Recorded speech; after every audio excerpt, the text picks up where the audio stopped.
Welcome to Humankind. I'm your host, Star Jeries. Every week, we highlight kind humans positively impacting their local communities through volunteerism, education, technology, and development. Who's this? This is Holly. This week, we're in Chino Hills, California, visiting Susan Peirce, founder and president of Red Bucket Equine Rescue, and Michelle, her director of operations. With over 100 residents in their care and a dedicated team of over 400 volunteers, Red Bucket is carrying out their mission of saving and rehabilitating horses to restore their trust in humankind and find them safe, loving, permanent adoptive homes. Let's check it out. Hi, this is Star Jeries from humanKIND, and today I am in Chino Hills, California at Red Bucket Equine Rescue, meeting with Susan, the founder, and Michelle, her director of operations. These women are phenomenal. They do such a great service for these beautiful residents that they have here on site, and I can't wait to just dive in, get to know a little bit more about how you got started and what you all do. So thank you so much for having me. Thank you for being here. How did you get started? We're going into just celebrating our 10th year, and 10 years ago we found a starving filly who had been abandoned and was in a desperate state of affairs. We spent 36 hours trying to save her, and unfortunately had to give her the only gift we could at that time, mercy, which is euthanasia, and looked around and there were 9 other suffering horses. And said, this stops now. And 5 months later, we had 74 horses and thought, my goodness, I think there's a need here. And started a 501c3, and we've been saving and serving ever since. How can people get involved? How can people come out and serve along with you? Would you like to address that? Sure. Well, we welcome anyone who wants to help serve the horses. We have orientations monthly on the fourth Saturday on our website. People can read all about how to submit a volunteer application, and there's just a breadth of opportunities here, whether you want to work directly with the horses or maybe in some sort of administrative capacity, whether it's finance or marketing, social media. There are many ways to give back to these beautiful animals. Yes, that's the cool thing. You can bring your own talents and you can bring your own special strengths to this piece because there's so much more to it than sometimes people think. There's a lot behind the scenes. Oh yeah, I mean, people think, well, I don't have any skills with horses, but heck, we need finance, and you notice the grounds are gorgeous, gardeners, people to help out in all different kinds of capacities. If somebody has a willing heart and hands, then we will, align with them and invite them to participate in our life-saving work with us. It really takes a whole community. 400 volunteers, essentially and the other thing we do is we do our own direct mail. And so even people who only want to serve every now and then could come and participate by stuffing envelopes, and that's a wonderful way to feel a part of what we're doing, because fundraising is our lifeblood. If we can't fundraise, then this place doesn't exist, and we need everything from the $5 that come in to more substantial grants and gifts to allow us to feed these guys and take care of the property and provide veterinary care and provide the farrier care. Horses are expensive, and it's one of the reasons that they're in such a desperate state when they come to us. And speaking of donations, of course you mentioned monetary donations, but is there a wish list or things that you typically use around grounds that our viewers could learn about? Yes, so it would be remiss not to say financial contributions are critical, because without those we cannot do this.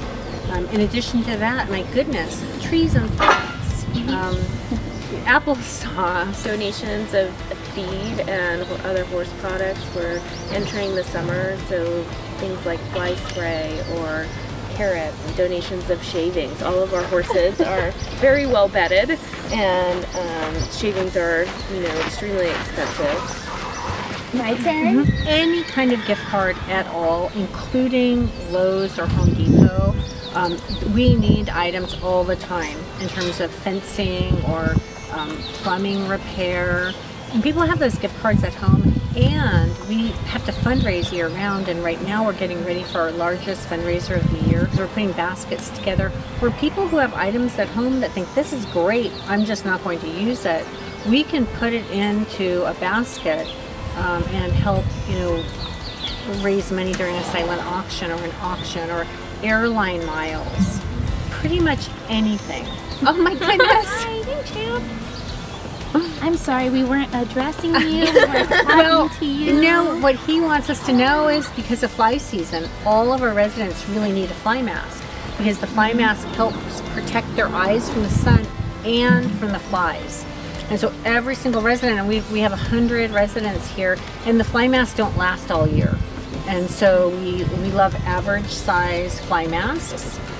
Because they go the farthest, in terms of being able to serve the most residents. That's good to know. You spoke to this enrichment factor. I would love for you to talk about Can you that. speak to that? Sure. Yes. All of our dry pastures and turnouts are equipped with grazing boxes, and so each of the boxes carries about a full bale of hay with a metal grate that sits down on top. So they're filled up first thing in the morning, and the horses have access to slowly graze. It simulates, horses actually being out on the grass and grazing for 8 to 10 hours a day, and as the horses eat the hay down, the grate just falls down with it, and they're very easy to fill and just really provides added enrichment for the horses when they're out. Horses are herd animals. They're more social than we are, and they're not really designed to be put in a cage or a stall. They're designed to be out for at least 15 hours a day grazing and socializing. And so what we do here, we really provide for the mind, body, and spirit of the horse. And in doing so, a big part of their Bill of Rights is social time that's outdoor time in a herd like this, where they are grazing and socializing and having just the freedom to be a horse and moving, which is really important for their physical health as well as their emotional health. Yeah, 24 hours a day. Unbelievable. When you come, hopefully for your tour on a Sunday, ask them about how many hours and how attentive they are to these wonderful animals. They take such good care. That's something to think about when you're a donor, when you are looking to invest in something. You should really do your homework about it. And being here, I was telling you earlier, this is something I want to be a part of, and I hope you will too. Your fundraiser, the biggest one that you have coming up, is that an event? Yes, it's November 10th, and it's our 10-year anniversary also. And so this whole place transforms into a diamond and denim event. So we have a dinner that is phenomenal, cocktails and soft drinks and really high-end food. We have the best silent auction you'll ever see, and they're all in red buckets. And also we have a live auction, and we have a phenomenal evening at being able to interact with our treasured residents. It's very fun. It's legacy. These gifts are so perfect for them. Yeah. All of them. Yeah, the names actually mean a lot to us. These horses come to us, they've had nothing. And they come to us and they're given a promise that really means something to us. A name and a bucket. And, when we call them by their names, it's an intimate business. We call each other by names.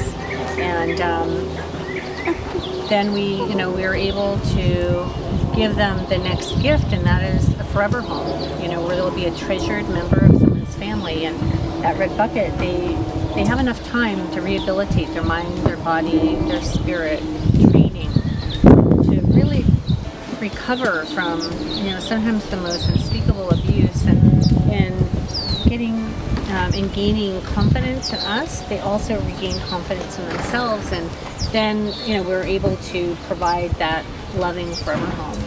And that's pretty wonderful.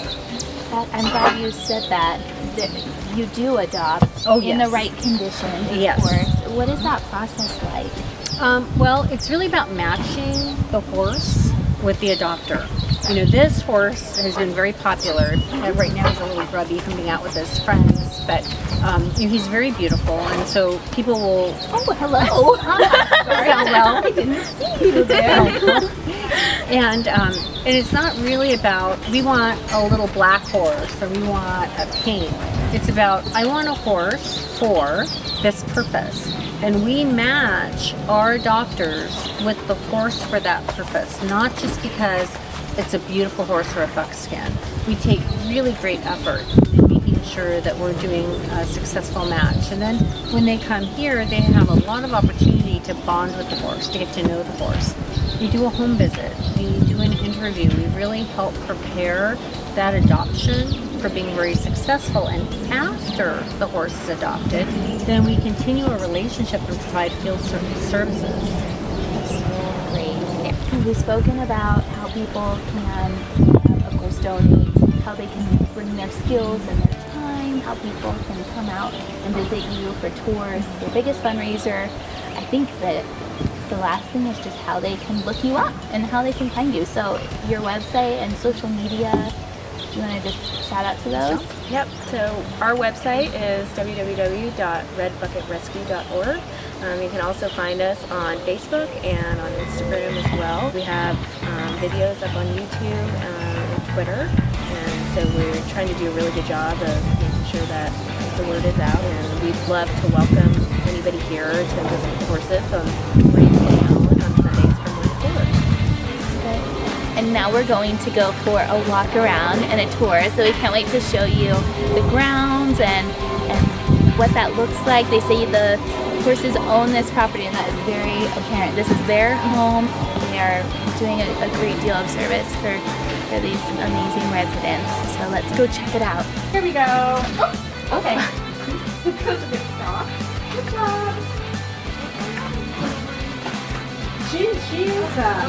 She's going to be one to always trust a little bit. She's so confident.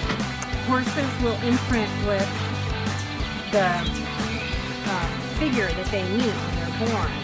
And so if you touch them everywhere, they'll see us as parents of sorts. The fun's not over yet. Be sure to tune in next week for our tour of Red Bucket and their amazing facility, where we'll meet some of their treasured residents.